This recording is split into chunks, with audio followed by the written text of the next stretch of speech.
જય સ્વામિનારાયણ દરેક વિદ્યાર્થી મિત્રોને શ્રી સ્વામિનારાયણ ગુરુકુળ રાજકોટ સંસ્થાન દ્વારા આયોજિત SJS ઓનલાઈન ગુરુકુળમાં આપ સર્વ વિદ્યાર્થીઓનું હાર્દિક સ્વાગત છે। મિત્રો, આપણે જોઈ શકીએ છીએ કે હવે આપણા જે ચેપ્ટર છે ભારતીય કૃષિ ક્ષેત્ર, એ ચેપ્ટરની શરૂઆત આપણે કરેલી છે અને એમાં ભારતીય કૃષિનું સ્વરૂપ આપણે જોયું હતું અને આજે આપણે જોવાના છીએ નીચી ખેત ઉત્પાદકતા।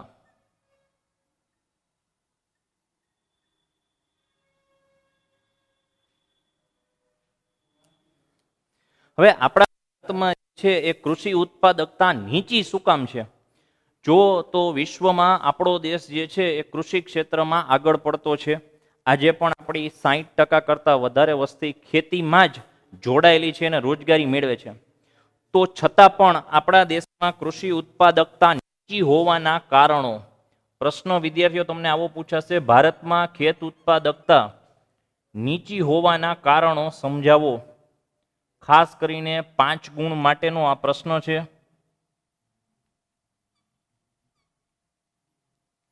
અને વેરી મોસ્ટ IMP પરીક્ષામાં અનેક વખત પૂછાયેલો 5 માર્ક માટેનો અને સમજવાની દ્રષ્ટિએ પણ ખૂબ જ મહત્વનો પ્રશ્ન કહી શકાય એવો, કારણ કે એને આપણે મોસ્ટ IMP કેટેગરી કરતાં વેરી મોસ્ટ IMP કેટેગરીમાં મૂકીએ છીએ।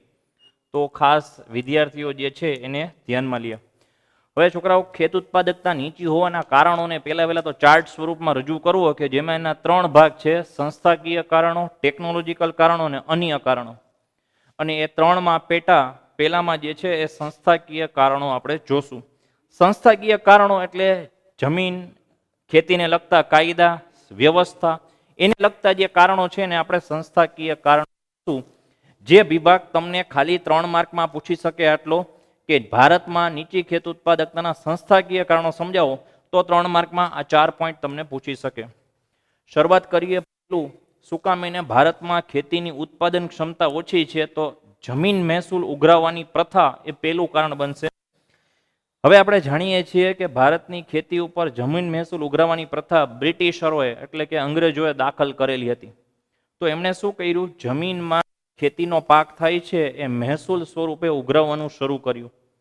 એણે જે તે પ્રાંતના રાજાઓને કીધું કે ભાઈ, અમે તમારી જે છે પ્રજાનું અને તમારા જે વિસ્તારનું રક્ષણ કરશું ને બદલામાં તમારે અમને ખેતીનો એ મહેસૂલ તરીકે આપવાનો રહેશે અમારા સૈનિકોને। તો અહીંયાથી મહેસૂલ પ્રથા દાખલ થઈ। રાજાઓએ શું કર્યું? ખેડૂતોની બદલે જમીનદારો ઉપર આ મહેસૂલ દાખલ કર્યો અને જમીનદારોએ પોતાની હાથ નીચે કામ કરતા ખેત મજૂરો ઉપર આ મહેસૂલનું ભારણ નાખ્યું। હવે એક કોર ખેત મજૂરો જે છે એને પોતાના પૂરતો પાક મળતો પણ ન હતો અને ઉપરથી મહેસૂલનો બોજો વધ્યો, એટલે એમનો કૃષિ ક્ષેત્રમાં રસ ધીમે ધીમે ઘટવા લાગ્યો। તો આ ખાસ કારણ યાદ રાખજો, મહેસૂલ પ્રથા દાખલ થવાથી જે ખેતી ક્ષેત્રે કામ કરતા મજૂરો હતા એમની ક્ષમતા એક તો પહેલેથી જ જે છે ઓછી હતી, એમના ભાગનું વળતર ઓછું હતું અને ઉપરાંત મહેસૂલનો બોજો વધતા એમના હાથમાં અનાજનો હિસ્સો સાવ ઓછો આવવા લાગ્યો। પરિણામે એમનો ક્રમશઃ કૃષિ પ્રત્યે રસ જે છે એ ઘટવા લાગ્યો અને ઉત્પાદન જે છે એ ક્રમશઃ ઓછું થવા લાગ્યું। આ આપણે જોયું પહેલા મુદ્દાની ચર્ચા, જમીન મહેસૂલ ઉઘરાવવાની પ્રથા। ત્યારબાદનો મુદ્દો છે કૃષિ ધિરાણ અથવા તો ખેત ધિરાણ।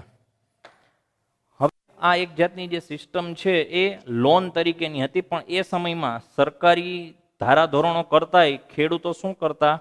ખેત મજૂરો, જમીનદારો હોય, વેપારીઓ હોય કે સાહુકારો હોય, એની પાસેથી એ ધિરાણ મેળવતા, એટલે કે ઉછીના નાણાં લઈ આવતા અને એની ઉપર એ વ્યાજ ચૂકવતા। આ જે ખેત ધિરાણમાં છે, સાહુકારો, વેપારીઓ અને જે જમીનદારો હતા એ ગરીબ ખેડૂતોનું શોષણ કરતા, હિસાબમાં ગોટાળા કરતા, વધારે વ્યાજ વસૂલતા અને એના પરિણામે ખેડૂતની આખી જિંદગી જે છે એ દેવામાં જ વહી જતી। એ શા માટે ધિરાણ મેળવતા ગરીબ ખેડૂતો? કે ભાઈ એને પોતાને કાંઈ ખાતરની ખરીદી કરવી હોય, સારા બિયારણોની ખરીદી કરવી હોય, અથવા તો જે છે એ કૃષિ પાકને માટે કોઈ સાધનો કે યંત્રો ખરીદવા હોય, તો એના માટે એ લોકો સાહુકારો કે વેપારીઓ પાસેથી ધિરાણ મેળવતા। પણ એ વેપારીઓ અને સાહુકારોએ શું કર્યું? શોષણ ચાલુ કર્યું, વધારે વ્યાજ દર વસૂલવાનું ચાલુ કર્યું અને પરિણામે ખેડૂતની જિંદગી જે છે એ દેવામાં ને દેવામાં પસાર થવા લાગી। આમ દેવું વધવાથી એમનો જે કાંઈ ખેતી ક્ષેત્રે રસ હતો એ પાછો ઘટવા લાગ્યો। એમાંથી કોઈ વળતર ન મળતું, કોઈ આવક ન મળતી, એટલે ખેત ધિરાણની જે ગેરવ્યવસ્થા છે એ કારણ બની નીચી ખેત ઉત્પાદકતા માટેની. કૃષિ પેદાશ વ્યવસ્થા, અહીંયા ચોખ્ખું કીધું છે વેચાણની વ્યવસ્થા એ પણ ભારતમાં નબળી જોવા મળતી હતી. કઈ રીતે? કે ભાઈ ખેડૂતો પાકનું ઉત્પાદન તો કરતા, પણ એ પાકને ગ્રાહકો સુધી પહોંચાડવા માટે સારા રોડ રસ્તાની સુવિધા નહોતી, મોટા એવા બજારની જે છે સુવિધા નહોતી, બજારની જે ખેતી અંગેની માહિતી છે એ ખેડૂતો સુધી પહોંચતી નહોતી, વાહન વ્યવહારની સુવિધાનો અભાવ હતો.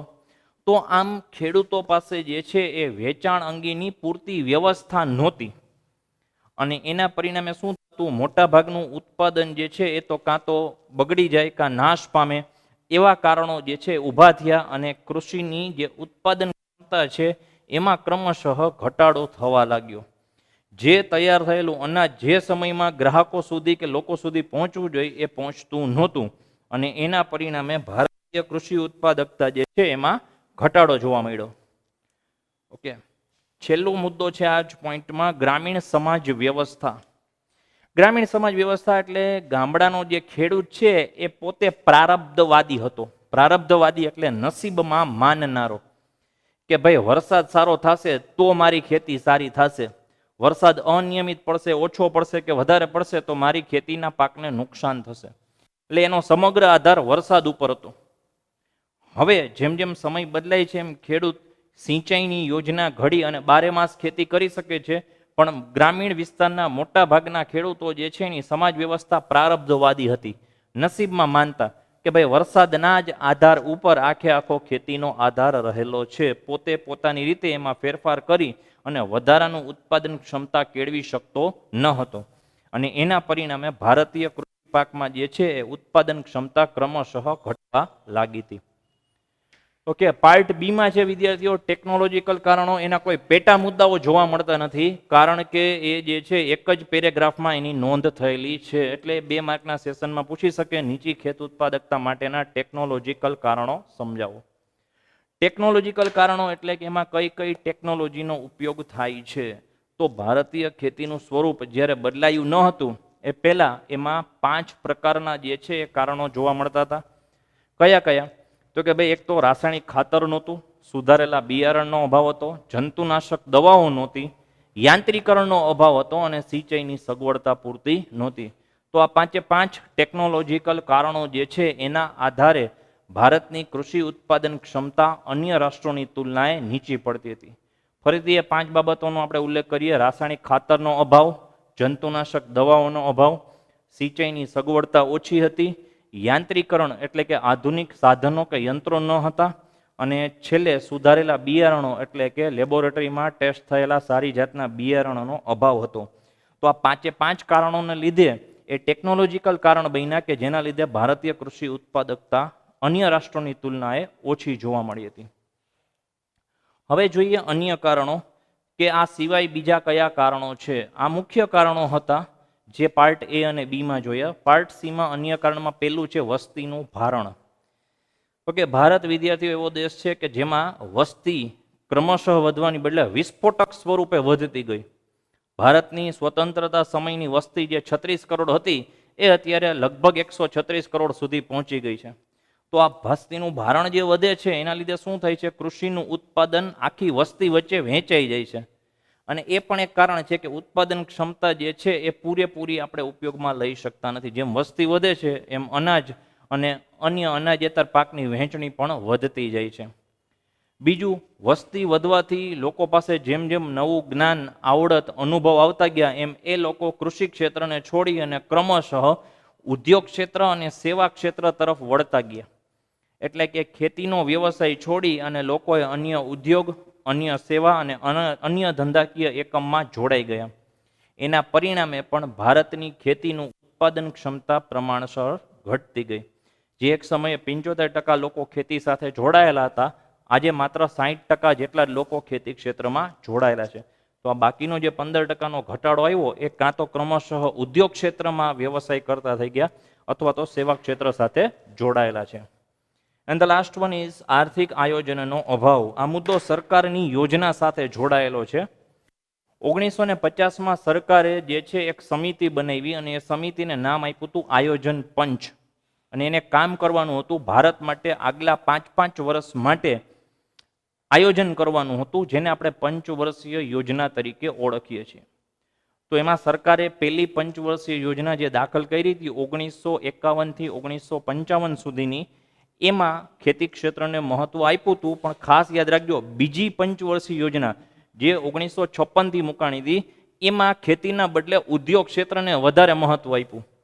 પરિણામે બીજી પંચવર્ષીય યોજનાથી કૃષિ ક્ષેત્રની અવગણના શરૂ થવા લાગી અને એ આર્થિક આયોજનના અભાવે કૃષિ ક્ષેત્રને સરકારની જે કાંઈ પણ સહાય મળવી જોઈએ એ મળી નહીં, સરકારી લાભ મળ્યા નહીં. આયોજનના અભાવના કારણે ભારતીય ખેત ઉત્પાદકતા ક્રમશઃ ઘટતી જોવા મળી.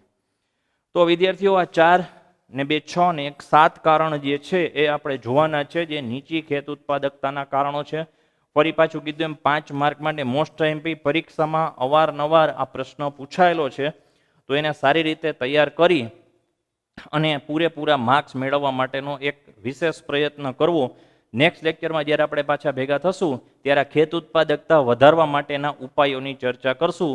ત્યાં સુધી દરેક વિદ્યાર્થીઓને જય સ્વામિનારાયણ.